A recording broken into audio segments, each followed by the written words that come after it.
Trigger warning. This video may contain many sensitive topics. Redditors who have had a near-death experience. What happened? Story 1. Mom had a seizure while driving and I was in the passenger seat. Couldn't reach the brakes, so tried to take the wheel and do the best I could. Drove into a guardrail just before a pretty steep cliff and went under it, but it stopped us before we went over. Story number 2. Holy shit, the exact same thing happened to me when I was a kid. Mom was driving me to school, and right before you reach our school, there's a sharp 20% decline, followed by a 20% incline, like a U in the road. We flew down the hill, and I remember thinking, holy shit, why's Mom driving so fast today? Looked across, and her eyes were slammed wide open, and she had her face pressed almost up against the windshield in concentration. I knew she had epilepsy, so I recognized it was a seizure. Just about shit my pants and grabbed the wheel. She slowed down to an absolute crawl, and people behind us were honking. I just kept calling her name and eventually steered us onto the curb where she put the handbrake on and got out the car. It was weird, like she was fighting the seizure like hell because she knew her kids were in the car. I didn't even know you could do that. Story 3.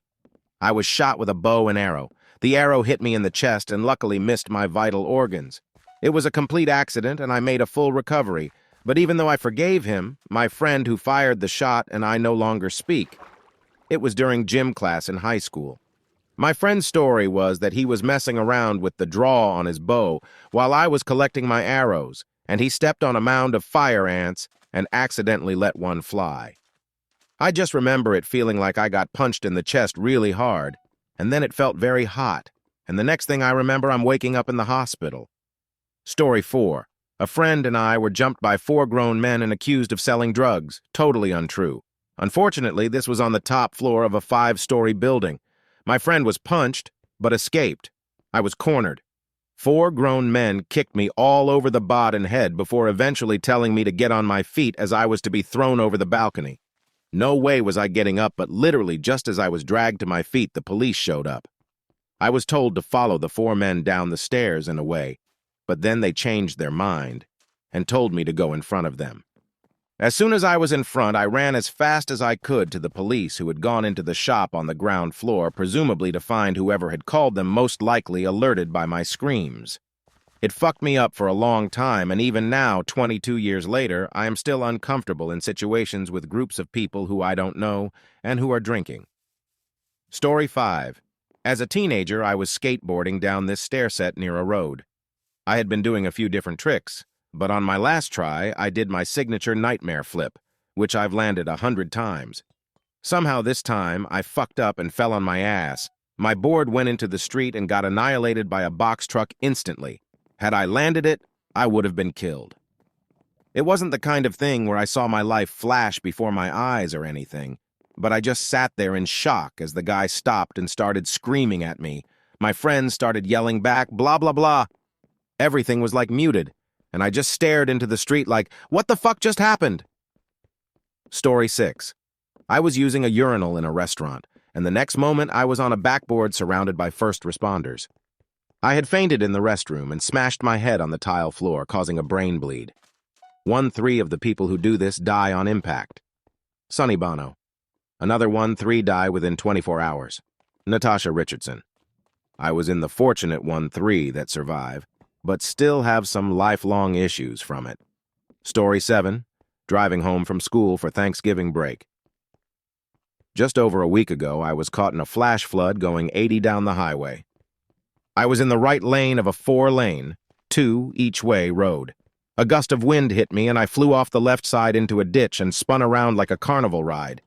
If the ditch wasn't quite as deep, I would have ended up in oncoming traffic, closest to dying I've ever come. Story 8. It was August, in I think 2010, could be 2009, was during an under-18s sailing week. I was 17 or 16, seriously, my memory sucks. Was during the 3rd race that week, sailing along solo in my boat. I was kind of in the middle of the pack, but I'd gone a different tack to everyone else and so was quite far away from them all, out in the middle of the estuary.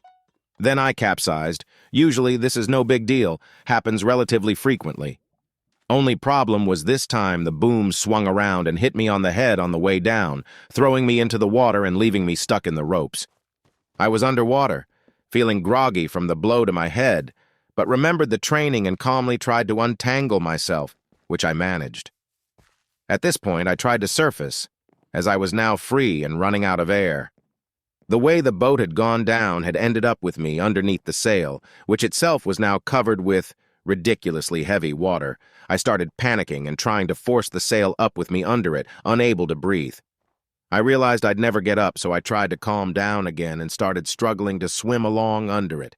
Swimming underwater, wearing a life jacket sucks, by the way. I realized the current was pushing the boat along with me and trapping me under the sail, so I did the only thing I could think of. I tried to force myself further underwater, swimming down and pushing my feet on the sail.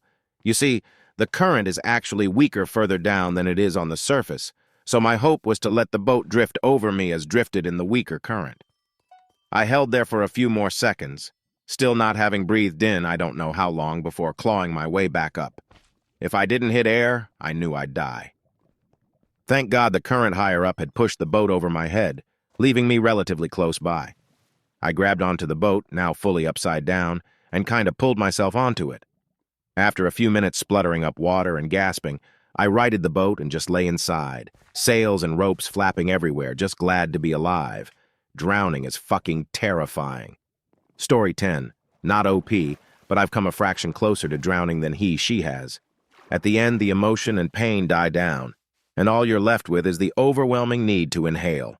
In my case, I hit this point at the moment that my head broke the surface. But had I been underwater, I don't think I would have felt or thought anything at all. Just died. It wasn't so much that I came to grips with my death and accepted it. Rather, it was more that I fought for my life for as long as possible, then blacked out and my brain basically shut down. Not so much a peacefulness of mind as it was just the absence of thought. Not sure if that makes any sense. Story 10. Also near drowning story. My brother and I were parasailing, where two people are in harnesses side by side, a few summers ago, being pulled behind a boat in the ocean, flying through the air. The guy driving the boat liked to try to dip people's toes in the water and then speed up quickly again to get them back in the air. When he went to dip us, he wasn't going fast enough and we just fell in the water. The water was rough that day, so he couldn't get us back up in the air. Instead, the force of the boat just pulled us deeper underwater, so essentially my brother and I are being drugged behind a boat underwater with a parasail creating wind resistance. I would say we were under about 7 to 10 feet in the ocean. Fight response kicked in and with all of my strength tried to push my brother out of the water with my left hand, while I sunk deeper into the ocean. Couldn't see shit, couldn't breathe. All I could think about was pushing my brother to the surface. Finally, after what seemed like forever, we were lifted back into the air and reeled back onto the boat. Lost my new sunglasses that day. Pissed.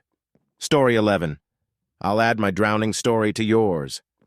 It was 2004, the year where FL got 4 hurricanes in a season, Ivan, Charlie, Francis, and another one.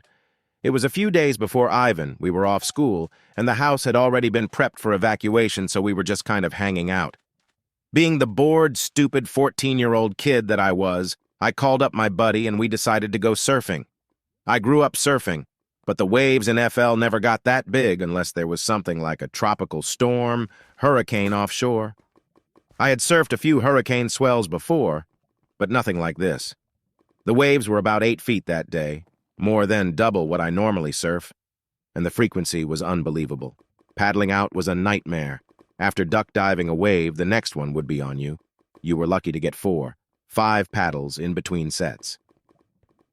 After an exhausting 15 minutes of battling the surf, we made it out past the break line. I had never felt more tired and more accomplished in my life to that point.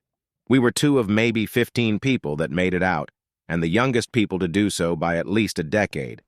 After catching our breath for a few minutes, we were ready to start catching some waves. My buddy moves on the first wave of a pretty big set moving in, and I decide to go on the second. It looks like it's going to have a nice break, and I'm in perfect position to catch it. I start paddling and catch it relatively easily. As soon as I start to stand up, I notice that the entire wave is about to close out, break all at once. But I'm pretty much committed at this point. I took a huge breath of air and tried to jump over the back of the wave before I dropped in, but I didn't clear it and was swept over the top of a crashing 8-foot wave. I had never been thrashed that bad by the water except for maybe wakeboarding where you have a life jacket on. The next thing I knew, I was somewhere underwater with no idea of which way was up. After a few seconds, I figured out which way I needed to swim by letting my surfboard float to the top and following my leash. I surface next to my board and throw myself over the top of it, surfboard parallel to the beach with my back to the waves, completely forgetting where I was in regards to the break. I had barely gotten a breath in before the next wave was on me, throwing me from my board and pushing me down into the break. At this point, I'm almost completely out of breath and starting to really panic. My heart is beating a mile a minute, and I'm frantically grasping at pitch-black water trying to find my leash. I eventually find it and swim myself to the top. This time, I'm ready. I throw myself on my board and make sure it's perpendicular to the beach. The next wave hits me, and I hold on for dear life and ride the whitewash to shore on my stomach. I could barely stand when I got to the beach. That was the last time I ever screwed around with hurricane waves. Story 11. Me and some friends used to go to the beach to play volleyball some evenings. One night, me and one of the guys walked over to a gas station across the road in between games to get a snack or whatever. A minute or two later, everyone pulled up in a car. When we went to go back, the chick driving, who no one really knew that well, was like, "Hey, just hop on the trunk and hold on. It's just right back across the road." So me and my friend are like, "Okay, cool," and hop on. Well, this girl had the brilliant idea once we were in the parking lot to take a turn going about 40 miles per hour, thinking it would be funny. Me and my friend both get flung off the back of the car. Luckily, he landed in grass, but still ended up breaking his arm. Me, on the other hand, I was thrown onto the pavement where I cracked my head open, broke a collarbone, ankle, and 3 ribs. I went unconscious, and from what I was told, one of my friends literally sat there holding the back of my head together while they waited for medics to arrive. I had to get life-flighted to a hospital about an hour away. I had 2 or 3 seizures on the way. When I came around in the hospital later that evening, the doctor told me had my friend not been holding my head together, or had the medics shown up like 5 minutes after they did, I probably wouldn't have made it. But all is well now. Actually, the dumbass girl left after she saw how bad what she had done was, and actually ended up getting arrested and charged with something or another. The last I heard, she was in jail, but that was like 2-3 years ago. Story 12. Forgot what age I was. Young, dumb kid age, maybe 7 or 8. Friends and I were swimming in our pool, and I decided it was a good idea to go to the deep end and swim from the bottom upwards behind the ladder, in the space between the ladder and the side of the pool. I knowingly did this and got stuck once I got the top half of my body past the first steps. So there I am, basically stuck and drowning 4 feet underwater. My other friend who had goggles on saw me and somehow pulled the bottom half of the ladder far enough away from the wall for me to swim out from under it. The angle I was at, I had no leverage on it myself since my arms were stuck to my side. So yeah, that was terrifying. Now, anytime someone jokingly jumps on me or if I have the slightest feeling of being held down underwater, I completely go into sheer panic. If my friend didn't see me, or they just left me underneath, I would have 100% drowned. Story 13. About 2 years ago, I had a cold. I didn't think much about it, except something along the lines of, "Fuck it, it sucks, but it will go away." 10 days later, it was still there, and had gotten worse, but it still wasn't going to keep me down. I went out with a couple of friends, met a guy, and ended up sleeping with him. It was okay, nothing spectacular, but I was kind of out of breath. I just ignored it. It was nothing, and went away. The next day, I met up the same guy for lunch and ended up at his place again. Same thing happened, I was completely out of breath again, but this was much worse. Guy noticed and thought it was his spectacular performance. I knew it wasn't that good. After I left, I thought maybe I should stop at one of those walk-in clinics at Walgreens or CVS. I tried to make an appointment, but there were no openings. I was about to just go home when I drove by an urgent care place and decided to stop. By this point, I was still out of breath, but naive as to what could be going on. I checked in and they took me right away despite having a pretty busy waiting room. Took my vitals and my BP was 80/50 and my O2 was in the low 80 IS. The nurse was amazed I was still standing. She ran and got a doctor who came running in immediately. She verified my vitals and said I had to get to the emergency room immediately. An ambulance was on the way to take me there. I said I could drive, and I was told I would probably pass out shortly so they wouldn't allow me to drive. I started to get a little concerned after that. Things get a little hazy after that, but I remember arriving at the ER and being greeted by several doctors. I remember getting X-rays, MRIs, and CTs. My mom and friend had also showed up. Someone had called them since they were my emergency contact. The last thing I remember is the doctor explaining to them that I had severe pneumonia. Both my lungs had collapsed and I was septic. I was in and out of it for several days. I was in the ICU and in isolation for a couple. It took a while to recover, and I still have some lasting damage, but for the most part, made a full recovery.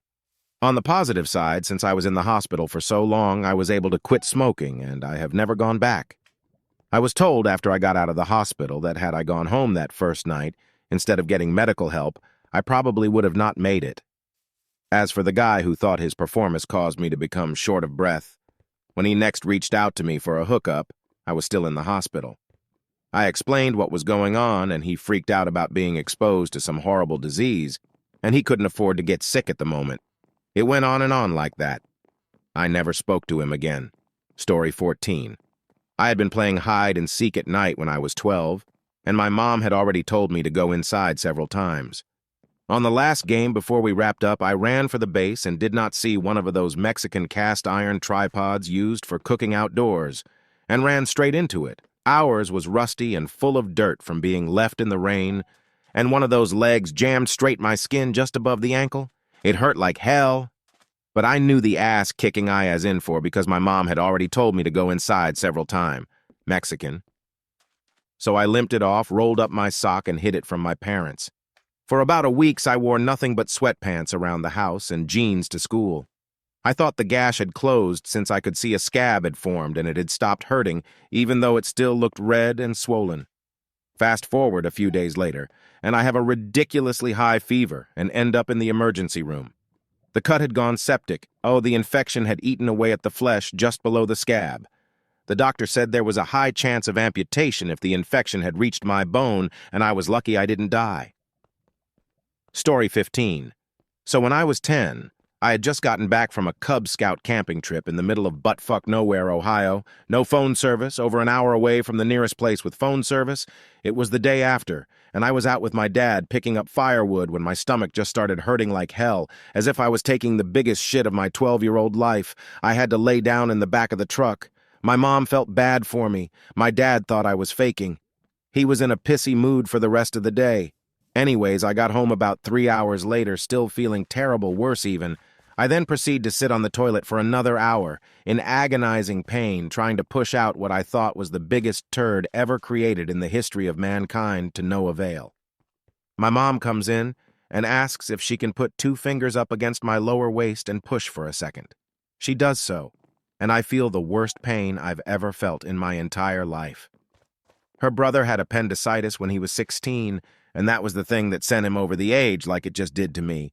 I get rushed to Children's Hospital, and I lay in my mom's lap for 3 hours in horrible pain, waiting to get in to see a doctor. When I finally do get in, they do an ultrasound on my lower chest and waist, and I hear the nurse gasp. My mom says, "Oh no," and the nurse tells her that the appendix is supposed to as big around as your pinky finger. Mine was about 1.5 inches in diameter, and I was rushed into surgery. I was in so much pain that normally 12-year-old me was absolutely terrified of needles. I kicked a nurse in the chest multiple times last time I had to have a shot, that I just let them stick the IV in without fighting. I was so exhausted from waiting and the pain that I passed out before they put the mask on.